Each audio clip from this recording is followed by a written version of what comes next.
promoting dialogue.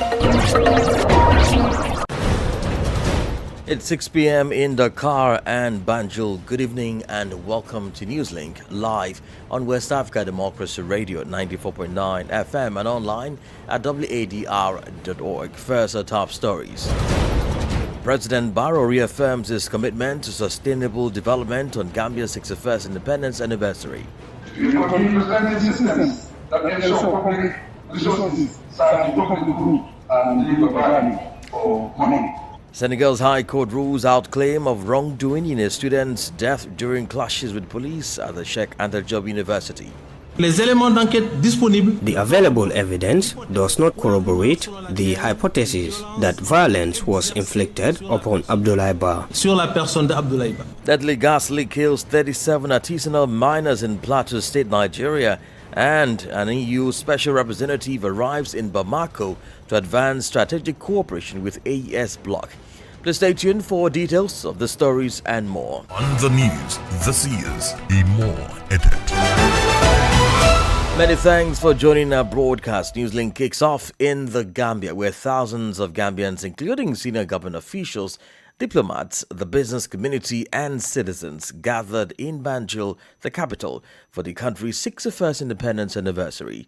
Addressing the nation, President Adama Barrow reaffirmed his administration's commitment to democratic governance, the rule of law and accountability as the Gambia marks 61 years of independence. President Barrow reiterated that sovereignty must be anchored in strong institutions, transparency and the protection of citizens' rights. He pointed to reforms undertaken since 2017, including efforts to strengthen democratic institutions and tackle corruption. WDL's Banjul correspondent Sang Dinamendi reports. President Barrow says the country is making steady progress in widening civic space and strengthening democratic institutions. He points to the creation of National Human Rights Commission as a key milestone in promoting accountability and protecting fundamental freedoms. Implement also demands freedom and accountability, building on the democratic foundation laid by our pioneers. My government has expanded civic space, strengthened institutions, established the National Human Rights Commission, and reaffirmed respect for the rule of law. These measures are essential for consolidating democracy, promoting justice, and ensuring that governance remains responsive to the needs and aspirations of the people. Linking recent reforms to the National Development Plan, OSIWA, aimed at building more resilient and transparent systems, the President reaffirmed what he calls a zero-tolerance policy on corruption and inefficiency in the public sector. I reaffirm my government's zero-tolerance for corruption, inefficiency and complacency.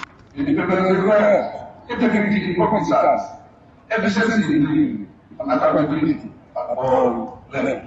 We will continue to strengthen systems that ensure public resources serve the public good and deliver value for money.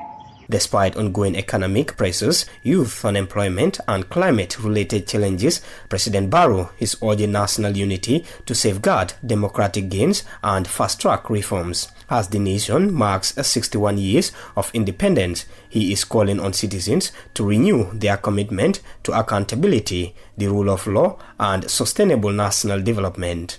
For Newslink on West Africa Democracy Radio, I am Sangdana Mendi, reporting from Banjul. And to security matters, Nigeria's Defense Headquarters, DHQ, recently confirmed the arrival of approximately 100 United States military personnel and associated equipment at Bauchi Airfield to support ongoing capacity-building efforts of the Armed Forces of Nigeria. Following this development, stakeholders are weighing in on what this could mean for national security, sovereignty and regional stability. Correspondent Yechino Saseche reports.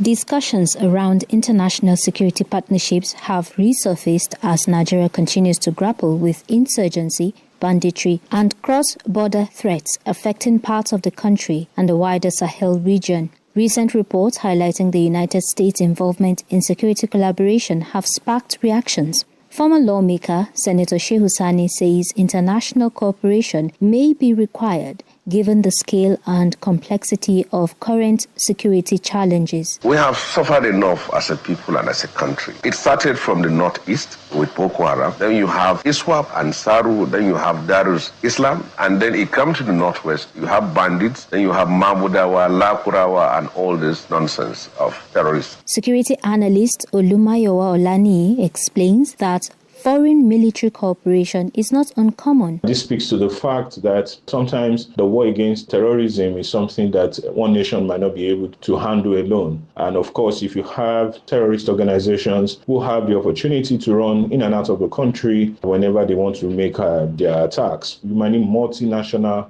cooperation. However, Olani also raises concerns, stressing that any collaboration must be guided by clear agreements, transparency, and safeguards. Some of the things that they are trying to bring aboard would include experience combating especially ISIS. Historically, they've done it in Syria, in Iraq, and of course, doing it again here would not be the first time. It also means that Nigeria needs to respect the terms and conditions of the partnership. US as a country too needs to respect the terms and conditions of the partnership. Observers say the conversation reflects broader questions about balancing international cooperation with domestic control as Nigeria continues efforts to address persistent insecurity. For the Bili ADR, Yechenu Sasetu reporting. Still in Nigeria, no fewer than 37 people, mostly artisan miners, were killed early Wednesday at a mining site in the north-central state of Plateau.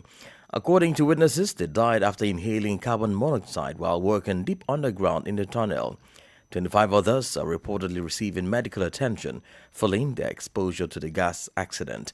Christopher Teacher reports. The tragic accident that claimed several lives occurred at the mining site in Zurak, Wase local government area, and Plateau State. The victims, mostly young men between the ages of 20 and 35, were carrying out routine operations when they inhaled toxic gas that had built up inside poorly ventilated underground tunnels. Eyewitnesses described chaotic scenes as miners collapsed and co-workers scrambled to rescue survivors.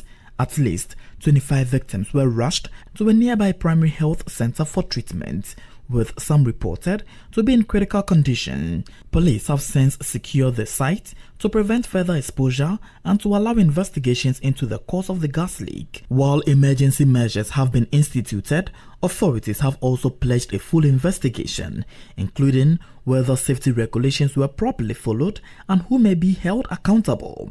Wednesday's incident has once again highlighted safety concerns in underground mining in the north-central state, where artisanal mining serves as the economic lifeline for youth and women. Experts, however, stress the need for proper ventilation and stronger safety enforcement to prevent similar tragedies. Christopher Teacher filed that report. More stories coming up on West Africa Democracy Radio. Newslink continues. And back in Senegal, the Public Prosecutor's Office releases a new update regarding the death of student Abdoulaye Ba at Sheikh Anta Diop University in Dakar. His death occurred a few days ago during clashes between law enforcement officers and students at the academic institution. This latest update from Senegal's Justice Ministry follows numerous condemnations and public outrage over the incident.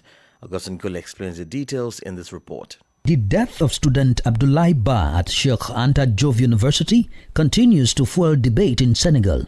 Students, civil society actors, and human rights defenders have repeatedly called on the Senegalese justice system in recent days to shed light on the consequences of the student's death. In this context, the Senegalese Ministry of Justice addressed the press on Tuesday and refuted claims of violence against the victim. Ibrahima Ndoye, the public prosecutor at the High Court of Dakar, emphasizes the statement. The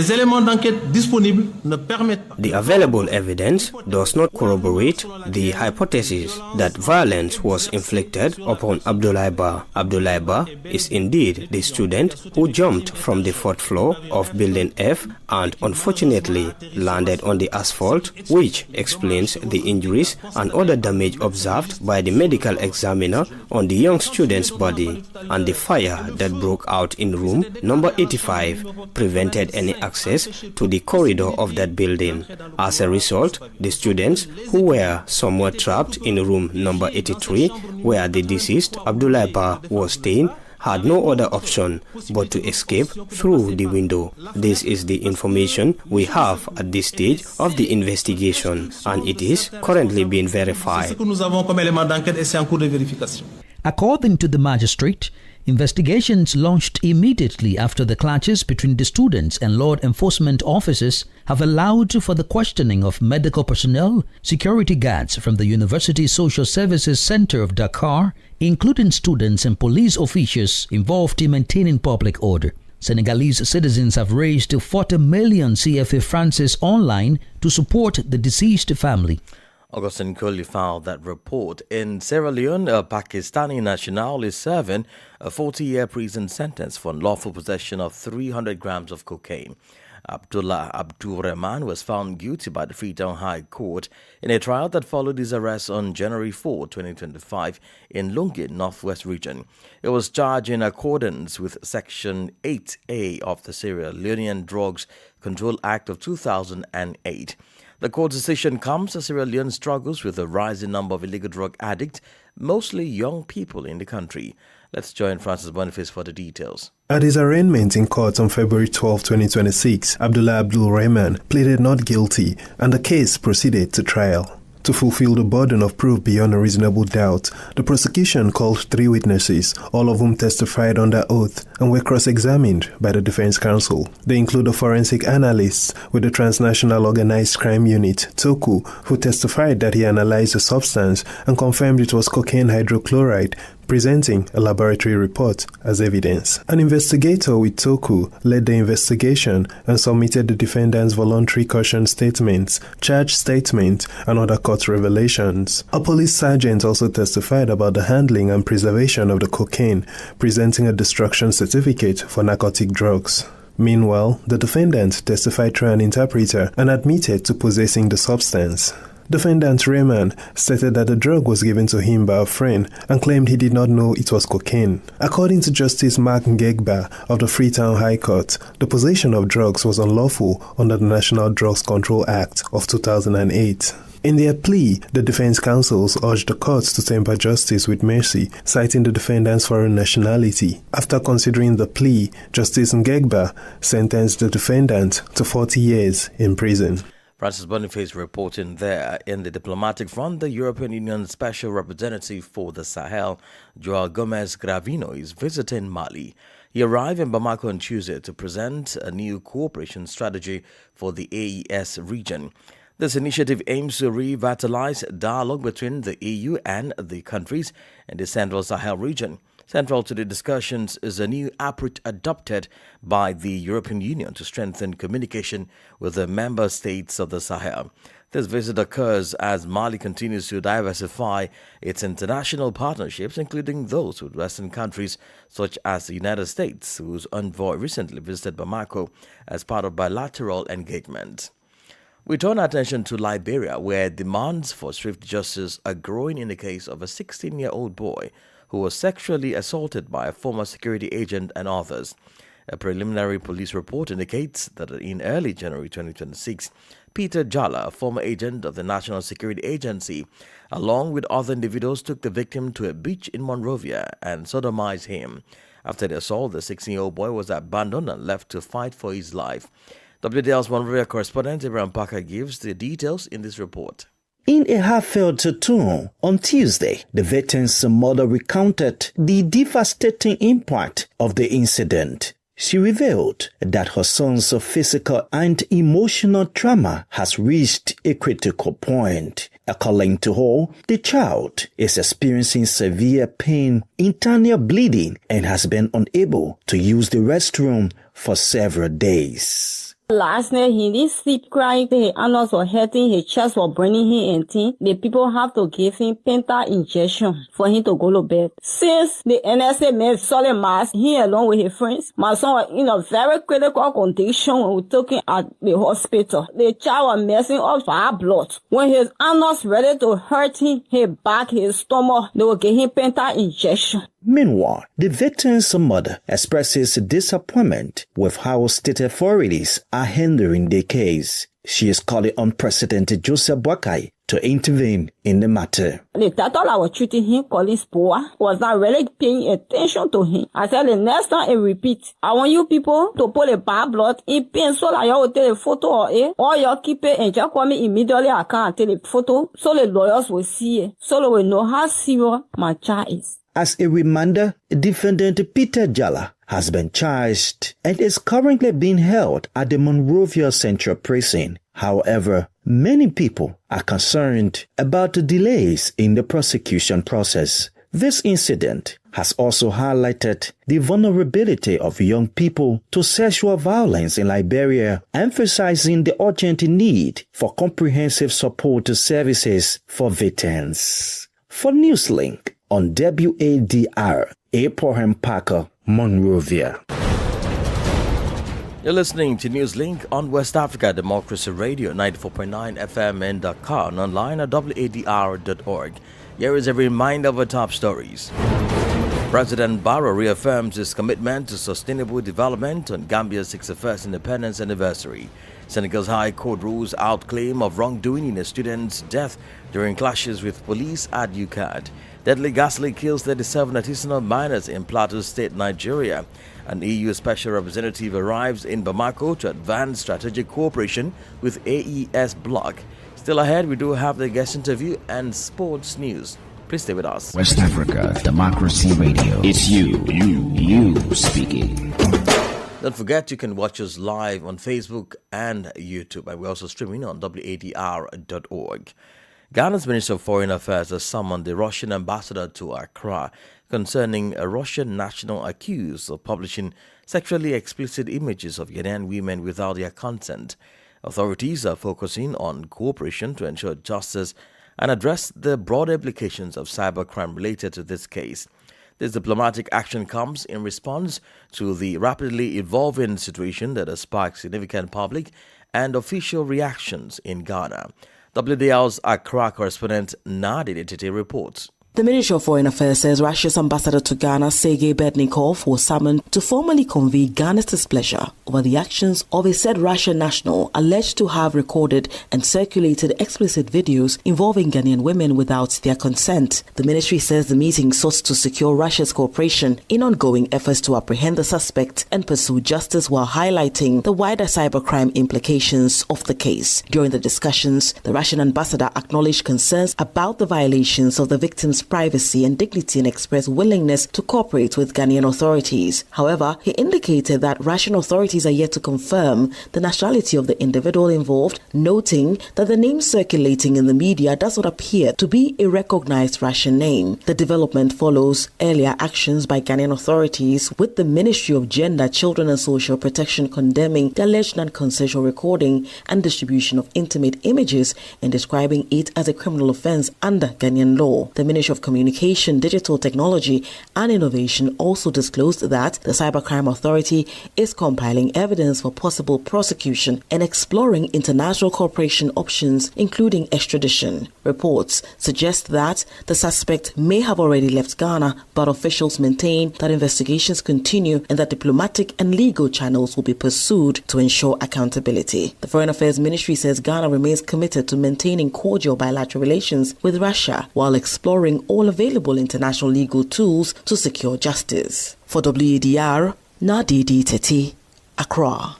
Meanwhile, the Chief Justice, Paul Bafo Boni, has determined that there is no prima facie case to support petitions seeking the removal of Electoral Commission Chair Jane Mensah, her deputies and Special Prosecutor Cassie Ajabeng, According to a statement from the presidency, President John Dramani Mahama referred 7 petitions concerning the Electoral Commission leadership and 3 separate petitions targeting the special prosecutor to the Chief Justice in line with Article 146 of the 1992 Constitution and the Office of the Special Prosecutor Act.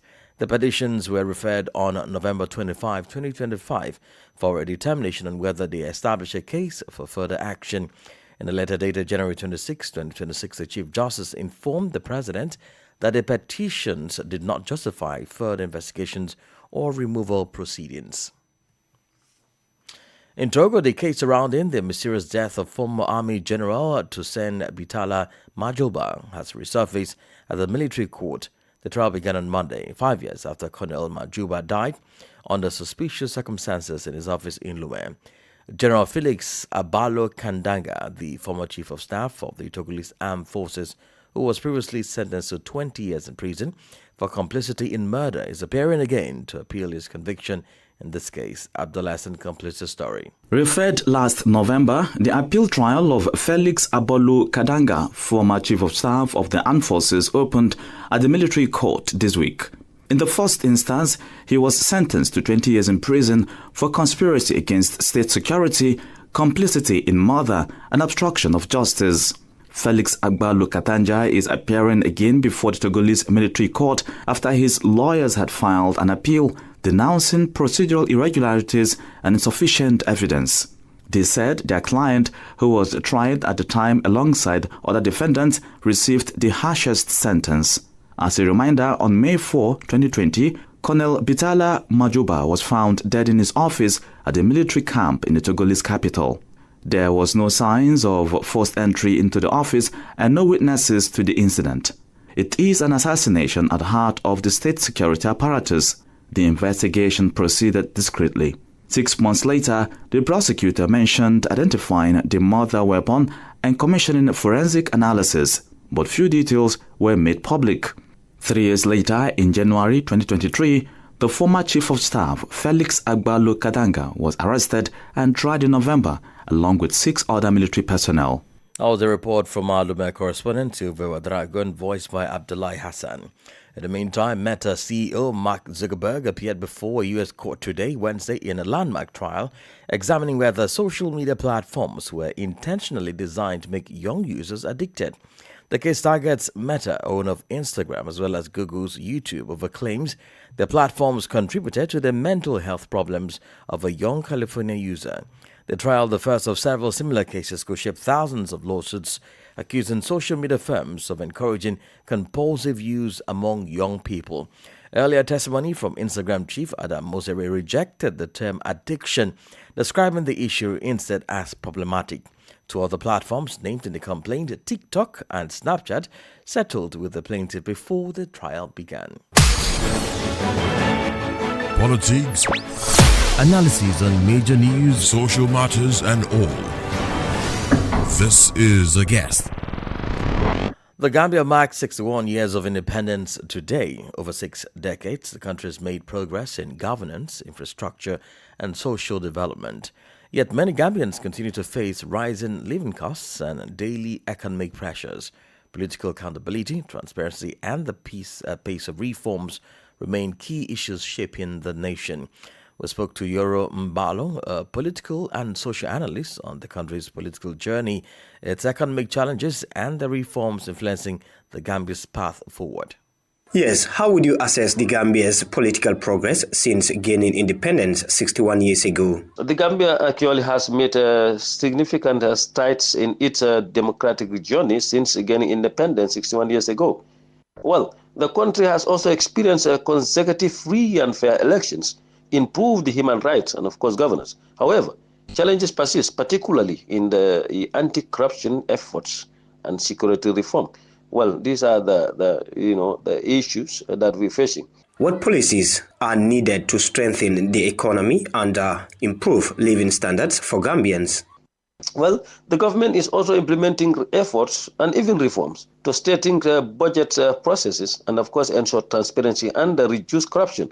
Well, key policies would include, the key policies that the government actually is implementing include public finance management, reform, and that is the PFM, strengthening budget procedures and accountability.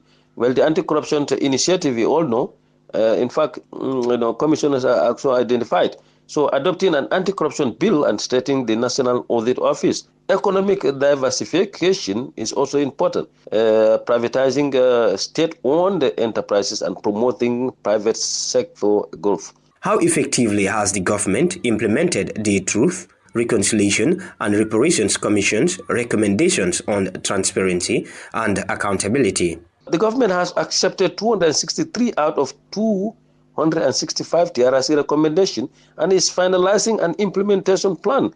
Well, progress has been actually made in transitional justice, but challenges remain in implementing the recommendation on prosecution, reparations, and institutional reform. Looking ahead, in your own view, what political reforms are most critical for the country's future? One would be security reform, sector reform. Well, completing reforms to ensure stability and accountability is very important. The second one would be the constitutional reform, adopting a new constitution to stating democratic institutions.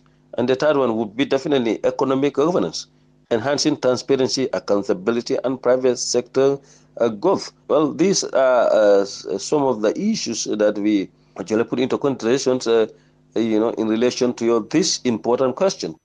Yorumbalo, political and social analyst speaking there. And in sport news, the Senegalese Football Federation says it is closely monitoring the situation of Senegalese supporters detained in Morocco. In a February 17, 2026 statement, the Federation confirmed the Senegalese government is working with Moroccan authorities to resolve the matter with the country's ambassador, overseeing efforts to ensure the fans' rights, detention conditions, and legal support meet international standards. The FSP expressed solidarity with the supporters and called for calm and unity, promising to keep the public updated as diplomatic and legal processes continue.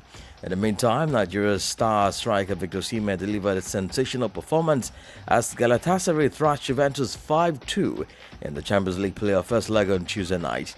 With the tie finally poised, Osimhen took control in the second half, providing two superb assists, first setting up Noah for Galatasaray's fourth, then laying on the fifth for Sajboy to seal the emphatic win.